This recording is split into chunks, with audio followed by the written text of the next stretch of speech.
I wrestled a bear once with Hail Mary. Yeah, we've never actually sat down and talked about this band in a video. We've spoken about it in old blog TVs. We spoke about it a little bit on Facebook and things like that. Really, whenever you look on the pantheon of YouTube, there's not been a lot of album review coverage on this group. In fact, there's one that's supposedly for this album, but it's just a picture of the album cover with no information attached to it. Don't worry, there's actual information within this review. I guarantee it, considering I'm talking right now and don't really plan to show the album cover at all. So yeah, back in 2011, I think right around the time Ruining It For Everybody was coming out was whenever we talked about this group, and did so in the blog TV. And many people are saying that this album is one of two things. It's either A, the heaviest album that Iwrestledabearonce has ever done, and number two, that Iwrestledabearonce has sold out and they're horrible people. One of two. I don't know how one correlates to the other, but whatever. I don't know. I don't get it. It's definitely one of those mysteries of life. But whenever I listen to Hail Mary, there's a couple of things that come to mind that I will mention briefly. The first thing that I will mention is that this is a 14-track affair. It's one that's very ripened with spastic guitars, definitely one where the composition and the songwriting is one that is interesting to say the least. It has a lot of ideas from mathcore or avant-garde even a little bit, but this isn't the avant-garde that you're thinking about with bands like Maudlin of the Well. This is one where they're kind of just painting their own portrait, but it's one that seems to have enough gravity toward metalcore, deathcore, and really kind of just a little bit of everything that the band wanted to avoid being lumped in with cores, and they're still kind of being lumped in with cores. They've not really deviated enough to really be considered, you know, bearcore or bear music, changecore, whatever. But at any rate, this is an album that within its 14 tracks makes that signature of those disjointed guitars kind of its sole purpose. It's one where the vocals are extremely, extremely aggressive throughout, and one that has a fine tune toward chaos. But there is a problem. There is something that is problematic. That sounds great so far, and that's the fact that bands such as the Dillinger Escape Plan, Arsonists Get All the Girls, who are unfortunately no more, you know, groups of that variety, including other groups such as Meshuggah, really incorporate this style and do so very nicely. Even a group such as Stolen Babies is able to really accomplish this in some way, shape, or form in the whole avant-garde sector of this band's repertoire. However, Iwrestledabearonce only feel like they're doing these styles of music only very averagely at best, slightly above average if we're really being kind.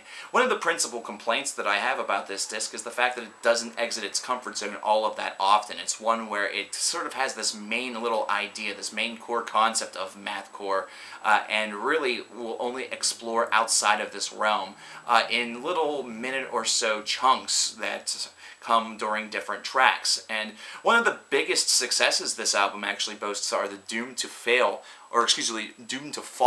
duality of songs, which is about 7 minutes, right around tracks 6 and 7 on the disc. That's a lot of sevens. Where you definitely see the expansion of their repertoire, where it shows that they can definitely embody other sounds, and shows both the real ferocity of the rough vocals along with the clean vocals, which aren't necessarily all of that bad, but definitely not the band's strength. However, this is something where this two-song cycle shows a lot of diversity for the band, and shows that they do have the ability to really write some pretty strong material, even if they are bending the rules of genres a little bit, which is always a good thing. But that's kind of the highlight. That's kind of the big portion here. That's something where you're seeing a plenitude of their creativity within the course of 2 tracks, and the rest of them will only hearken to this idea of kind of expansion slightly at best. It's something where you're not going to hear a full entire track that is going to be outside of their comfort zone trope or comfort zone idea of mathcore, like you hear on Doomed to Fall Part 2, where it definitely feels like almost a completely different band at times.